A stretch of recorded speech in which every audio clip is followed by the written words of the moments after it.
Deputy Danny Healy-Rae wishes to discuss CIE salaried pensioners who have had no increase granted to pensions since 2008. Imagine that, Cloncola. And it's regarding the CIE superannuation scheme of 1951 and the impact on 2,279 CIE salaried workers. Now, Cloncola, a number of these people visited our group here in over in LH 2000 a couple of weeks ago.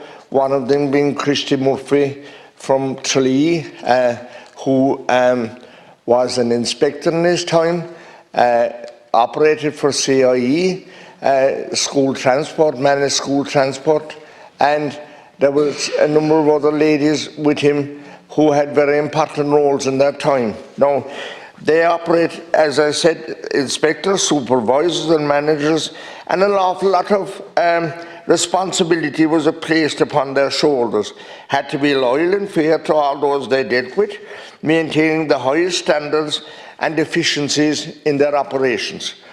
And current pensioners, beneficiaries of the scheme, who were employed pre-1995 were compelled to contribute PRSI at Class D rate, and therefore, unlike Class A contributors, have no entitlement to the state contributory pension nor its associated benefits, e.g. fuel allowance, levy loan allowance, or all the other allowances that you would get if you were on a state pension. The state contributory pension payment increased by approximately €54 per week since 2008 payment, and if sanctioned, such increases would be paid to pensioners from the end of July. No increase granted by the CIE board to pensions and payments since 2008, over 15 years ago. So CIE companies have present workers have their salary have increased since 2016 onwards, but no increase for these honest people who gave loyalty to the CIE. And it has to be remembered that the government is the principal shareholder of CIE. And I'm asking you, Minister, and I know you're not in that department, but you will bring I rely on you to bring the case forward to the Minister and put it on the table and ask him to deal with it. I mean, 74 of these are females who now find themselves paid less pension than if they were on the state contributory pension. Not to mind the pensions that they were entitled to when they retired. They're not getting that at all. So legal proceedings were held in the High Court on May 2022, re-CIE's obligations on funding the scheme. Judgment is waited. Cases were mentioned in January 2024. God Almighty, Minister, these people are now in their 80s. I'm not blaming you at all, of course, but these people are now in their 80s. And to keep them waiting from the middle of May last year till January next year, just for mention, that's not fair play. And these people deserve much better than that. And I'm appealing to the seriousness of this. Over 2,200 people in their 80s that haven't been, and what I'm actually asking is it possible that these people would get their pensions increased at the same rate the state pension has been increased since 2008? Deputy, I'm a little bit worried now before the Minister answers. If this is a case that's before the courts, I don't know how we haven't been advised. Well, I don't know what kind of a court it is, Cloncola, but look, the whole story is wrong. Well, I think we would have been advised if it was before the courts. You have the document, have you, that I have? I have a response here from Minister Ryan anyway. All right. Is it? I'm not aware that it is, Right, we'll but off you I have go to say then. I'm not an expert in the matter. Well, I presume the department would know of it. Absolutely, absolutely. I'd like to thank Deputy Healy-Rae for raising this important topic, which I'm taking on behalf of Minister Ryan. From the outset, I would like to clarify that the issues in relation to Córas Iompair Éireann pension schemes are primarily a matter for the trustees of the pension schemes, the CIE Group and their employees.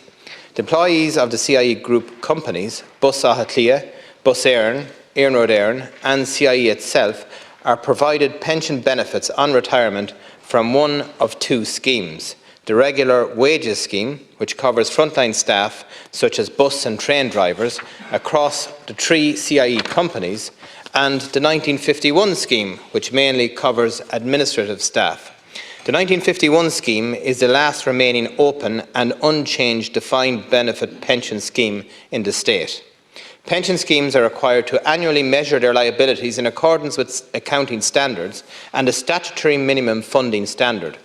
As of the end of December 2022, the balance sheet deficit for those two defined benefit pension schemes was €396.5 million. While the funding position improved during 2022 and the 1951 scheme now meets the minimum funding requirement standard by the Pensions Authority, the regular wages scheme currently does not meet the minimum funding standard, and the funding level is marginal and subject to future market volatility. I understand that under the accounting standards, the CIE pension schemes have the largest deficit of any company in Ireland. I further understand that the CIE Group is actively engaged in introducing changes to their pension schemes aimed at rectifying the significant deficit in order to meet the statutory minimum funding standard, and that these changes also aim to sustain the pension schemes into the long term. In relation to the regular wages scheme, I am advised that the Minister for Transport signed 3 statutory instruments related to the scheme on the 6th of July 2022, with an operative date of the 18th of July 2022. The main change introduced under the statutory instrument was an increase the retirement age of members of this scheme from 60 to 65 years of age. Regarding the 1951 scheme, I understand that CIE has prepared and submitted a draft statutory instrument to give effect to the Labour Court recommendations for the 1951 scheme as passed by ballot of trade union members in May 2021. This has been considered by the Department of Transport in conjunction with advisors in New Era. The key changes proposed would introduce and increase the age of retirement from 60 to 63 years of age. The deputies may also be aware that the rules governing the 1951 scheme are currently subject to ongoing legal proceedings before the Commercial Court. The 1951 Committee and are seeking interpretation of a rule of the scheme from the Court.